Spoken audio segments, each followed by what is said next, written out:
La plupart des gens ne font même plus attention à leur frigo, mais la vie serait bien différente sans eux. C'est en Égypte ancienne qu'on trouve les premières traces de refroidissement artificiel. On utilisait des esclaves pour éventer des pots en terre poreux.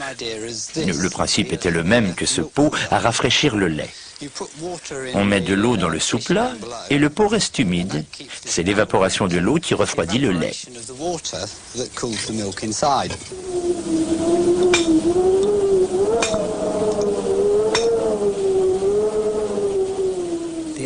L'autre méthode de refroidissement très utilisée dans la Rome antique était simplement la neige.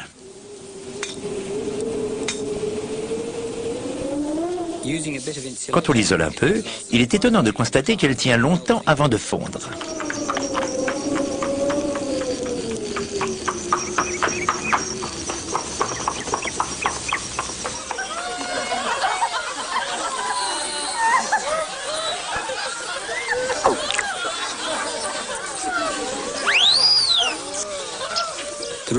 Non seulement les Romains tenaient leur vin au frais, mais ils savaient aussi faire de la crème glacée.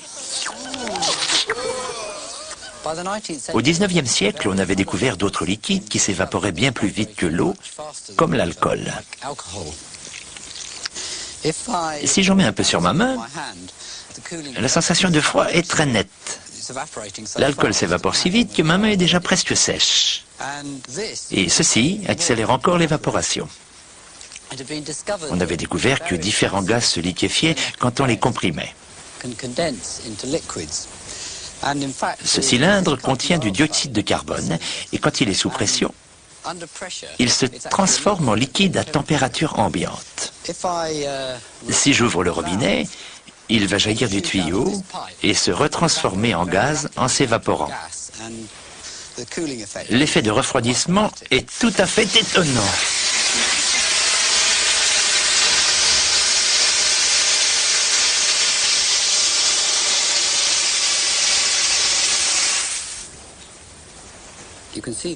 Le tuyau noir est maintenant tout blanc parce qu'il est recouvert de givre. Si on récupérait ce gaz pour le recomprimer, on pourrait le retransformer en liquide et on pourrait mettre en place un cycle continu. C'est exactement le principe du réfrigérateur moderne. Le liquide sous pression passe par un goulot étroit. Quand il s'évapore sous forme de gaz, les tuyaux se refroidissent. Le gaz est aspiré par une pompe, il est chauffé et comprimé.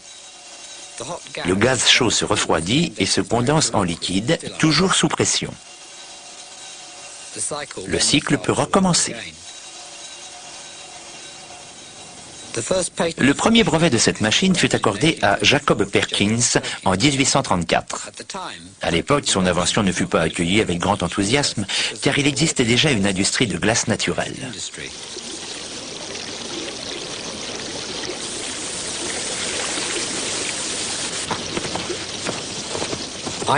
La glace était prélevée en grande quantité sur les lacs aux États-Unis.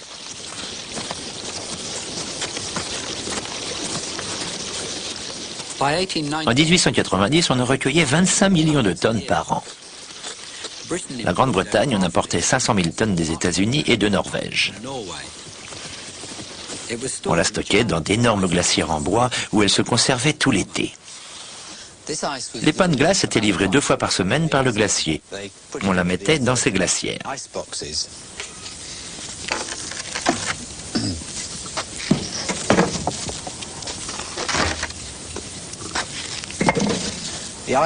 On mettait la glace en haut et la nourriture en bas.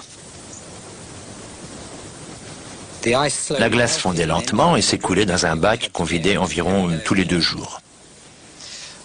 L'industrie de glace naturelle marchait très bien en Europe et aux États-Unis, mais en Australie, les hivers trop doux ne permettaient pas la formation de glace en quantité suffisante. En 1837, James Harrison quitta Glasgow pour s'installer en Australie. Il devint journaliste, mais il était obsédé par la question de la réfrigération. Oh dear, I cannot concentrate, it's too hot. Fully had a wee machine to make ice. Aye. Sa première machine fut un échec dont il rendit responsable la médiocre main-d'œuvre coloniale. Il alla ensuite en Angleterre et persuada un certain docteur Seeby de construire une machine en s'inspirant du modèle de Perkins.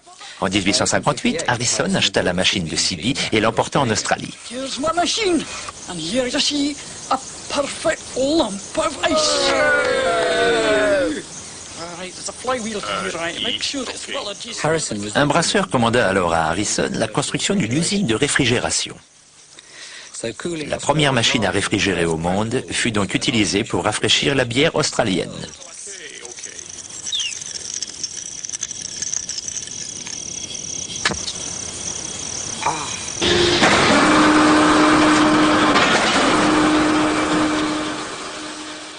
Les usines de fabrication de glace artificielle ouvrirent bientôt en Angleterre et concurrencèrent les entrepôts de conservation de glace naturelle.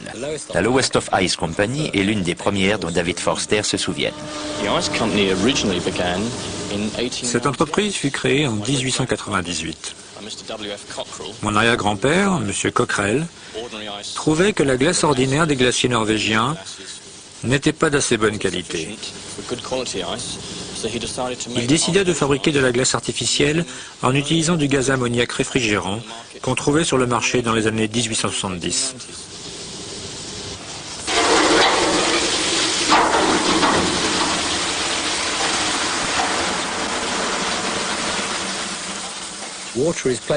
On remplit les moules à glace d'eau, puis on les immerge dans un énorme bac de saumure. La température du saumure baisse à moins 10 degrés grâce au tuyau où circule le gaz d'ammoniac réfrigérant.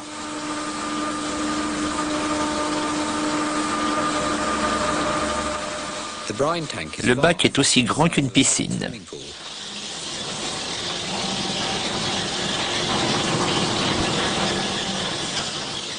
Après un séjour de quelques jours dans le bac, les moules sont congelés et prêts à l'usage. On les transfère dans un bain d'eau chaude pour pouvoir démouler la glace.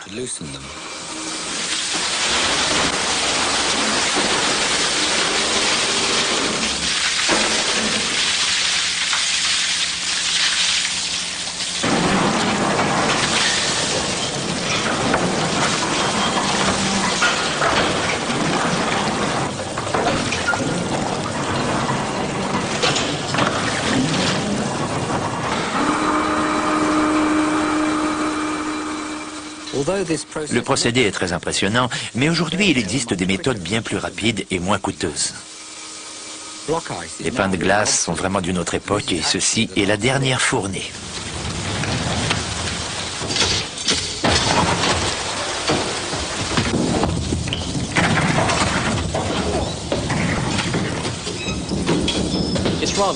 C'est triste de voir la dernière fournée.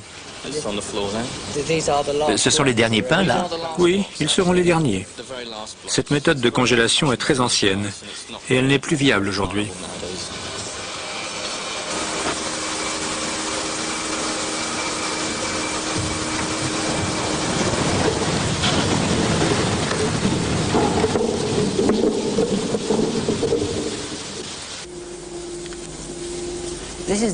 Nous sommes dans la salle des machines de l'usine à glace. Ce sont essentiellement de gros moteurs et des compresseurs où l'ammoniac est comprimé pour refroidir les bains de saumure. Le réfrigérateur moderne comporte les mêmes caractéristiques. Un moteur électrique et un compresseur qui sont bien sûr plus petits. Mais il s'est écoulé 30 ans entre la mise en service de ces grosses machines et l'invention d'appareils plus pratiques pour la cuisine. Ceux-ci ont quelques problèmes, ils fuient. Ils sont équipés de joints et de soupapes et ils sentent très mauvais. La salle entière sent très fort l'ammoniac.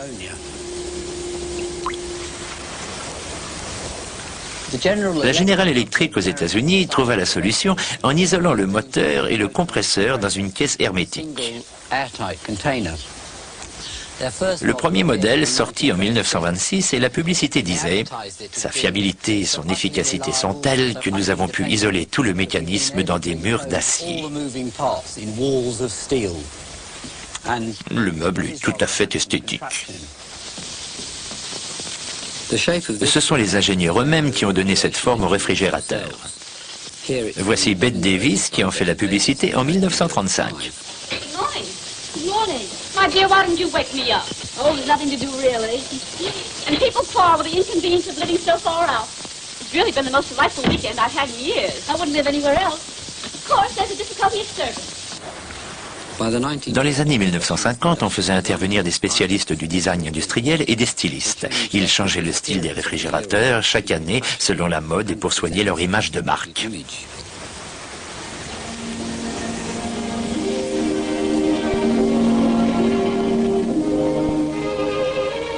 And behind the separate refrigerator door, brand new for 57, scientifically planned illumination in the interior.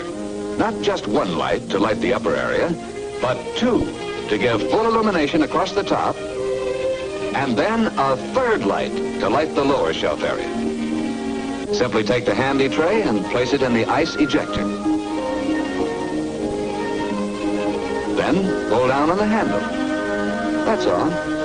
No pushing, no shoving. Simple, effortless. The handle does all the work for you. Ice cubes in a basket. Just like that. And cubes always stay separate and free from each other. It's new, it's exclusive for 1957. And how's this for convenience?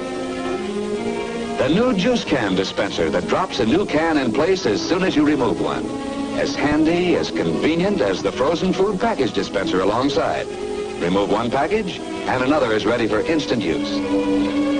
For more features to demonstrate, it's the Imperial 121 for 1957.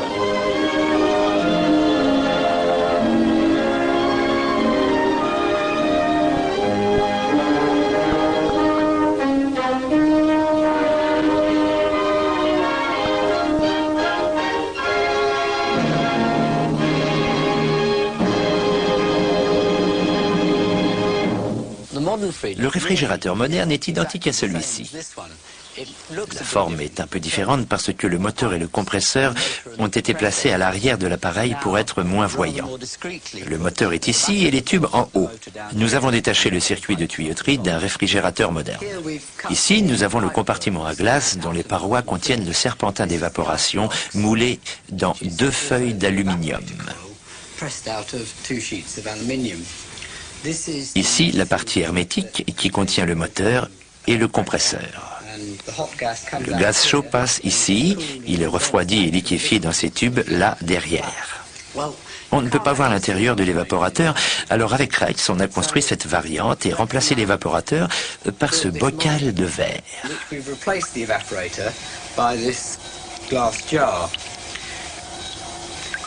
Le liquide passe dans l'évaporateur ici.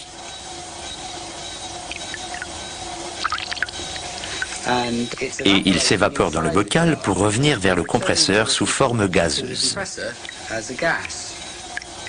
Le bocal est en train de se refroidir et les tubes derrière sont très chauds. La circulation est contrôlée par ce robinet semblable à celui du cylindre qui contenait le dioxyde de carbone. D'ailleurs, les premiers réfrigérateurs avaient des robinets comme ça, mais on a beaucoup de mal à l'installer correctement. Il a tendance à geler. Dans les réfrigérateurs modernes, on a remplacé les robinets par un tube capillaire qui a la même fonction régulatrice. Pour qu'il ne gèle pas, le tube est placé le long du tuyau où passe le gaz chaud qui revient dans le compresseur.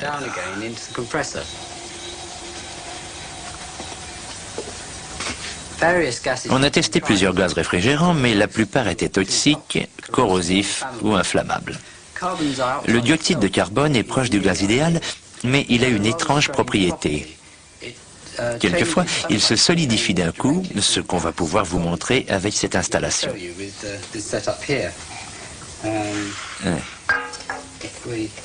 Voilà.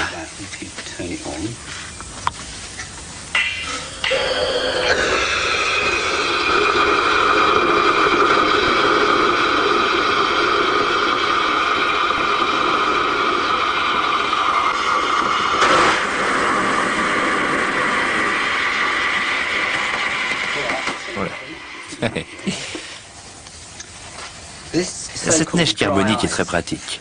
On l'utilise pour réfrigérer et aussi au cinéma pour des effets spéciaux, pour imiter la brume quand on la met dans de l'eau chaude. Mais ce n'est pas un bon matériau réfrigérant car elle bouche les tubes en se solidifiant.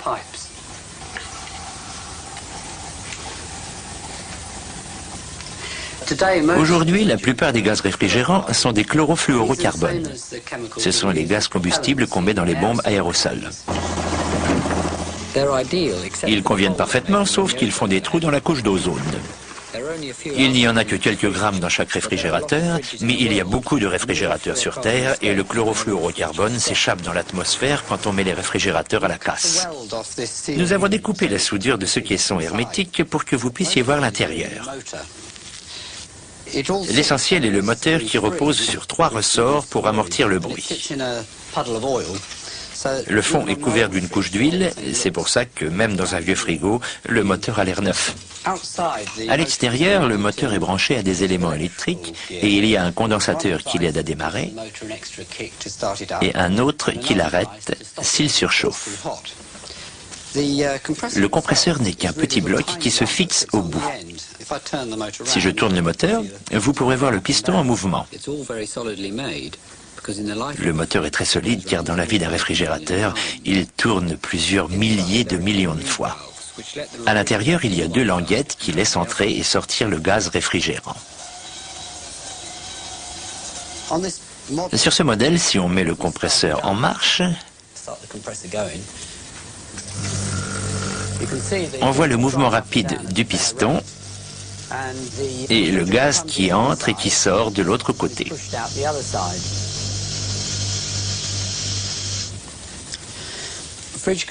Les compresseurs de réfrigérateur ont d'autres usages.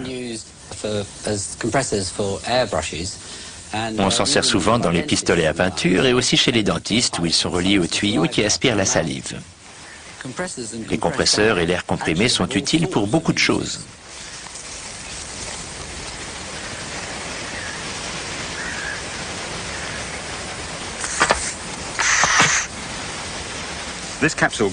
Ce fusil fonctionne entièrement à l'air comprimé.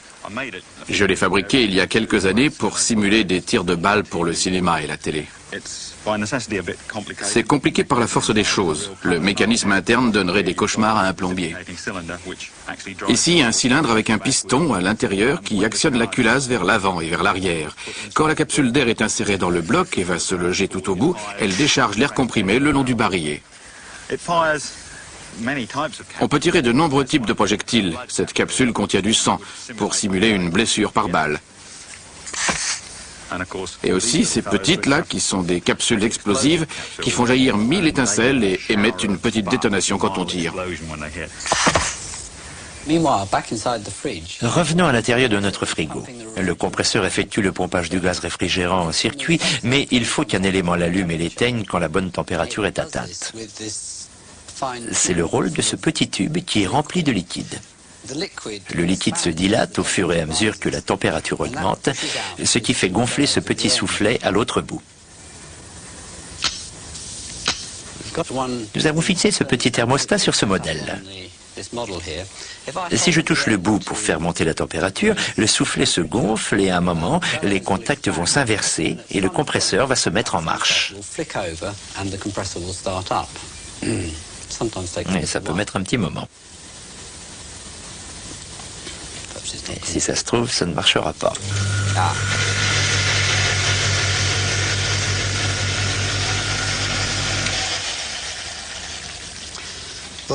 Il y a aussi une petite commande de réglage sur le thermostat pour modifier la température du compresseur.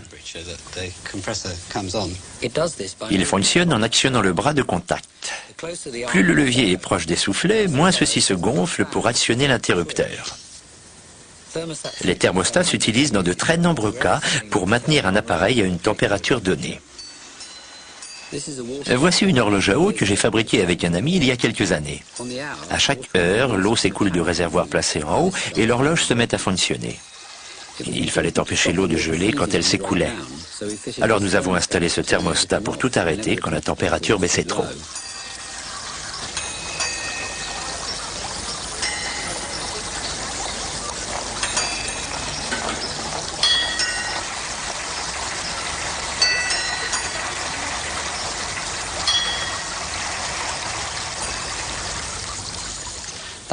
Voilà comment fonctionne le mécanisme du réfrigérateur. Mais sans une bonne isolation, il y aurait vite déperdition du froid.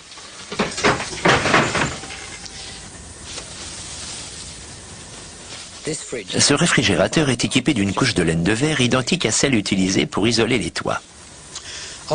Les vieux frigos avaient des poignées et des charnières énormes qui venaient s'appuyer massivement sur le joint en caoutchouc qui entourait la porte.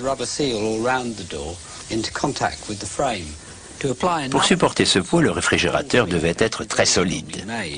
An elephant weighing over 4 tons was to stand on top of this new Frigidaire.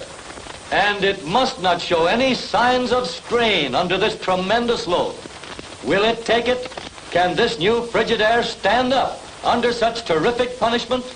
Those were the questions that flashed through everyone's mind.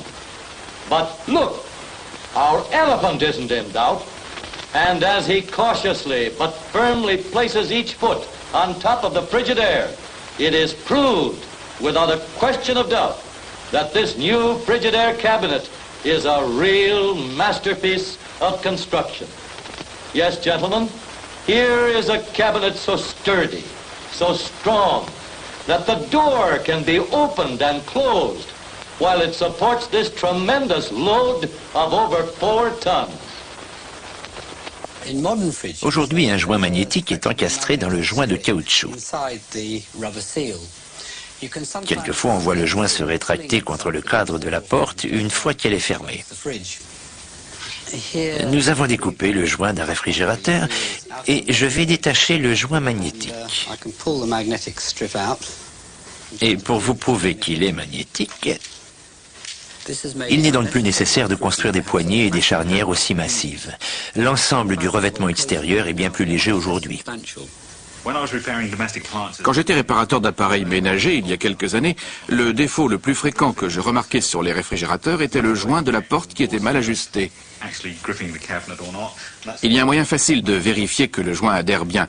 C'est de glisser une feuille de papier entre les deux. La feuille doit être complètement bloquée. Ici, il y a un espace. Il y a un moyen facile de réparer ça, mais c'était un peu gênant chez les clients. La première chose à faire était de faire sortir la cliente de la cuisine, parce que la seule façon de bien réparer était d'utiliser la force. Alors je lui demandais sa feuille de garantie ou un truc comme ça pour l'éloigner. Ensuite, je réparais tout simplement en mettant le bas de la porte avec mon pied, et puis je tirais sur la poignée. Après, la porte était bien ajustée et le joint adhérait. Évidemment, la plupart des gens n'apprécieraient pas qu'on traite leur réfrigérateur comme ça.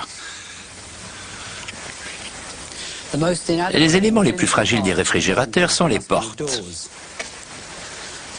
Le plastique se casse, le balconnet se détache, et la porte du compartiment à glace subit une forte pression à chaque fois qu'on tire dessus pour l'ouvrir et que le rabat est givré. J'ai l'impression que c'est souvent à cause d'une porte cassée qu'on jette les réfrigérateurs. Je suis peut-être trop critique. Une étude faite par une association de consommateurs montre que les réfrigérateurs sont parmi les appareils électroménagers les plus fiables. En tout cas, tous les frigos que nous avons ramassés à la casse pour faire cette émission étaient encore en état de marche. On dit que toutes les machines et les ordinateurs sont fragilisés quand leurs parties vitales sont exposées à l'air. En plaçant tout le mécanisme dans un caisson hermétique, on a supprimé les fuites et ce procédé a fait du réfrigérateur une machine de très haute fiabilité. Il suffit de penser au nombre de fois par an où un frigo doit se mettre en marche et s'arrêter. Si de face votre frigo a l'air plutôt moche, j'espère que la prochaine fois que vous jetterez un coup d'œil à l'arrière, vous aurez pour lui la considération qu'il mérite.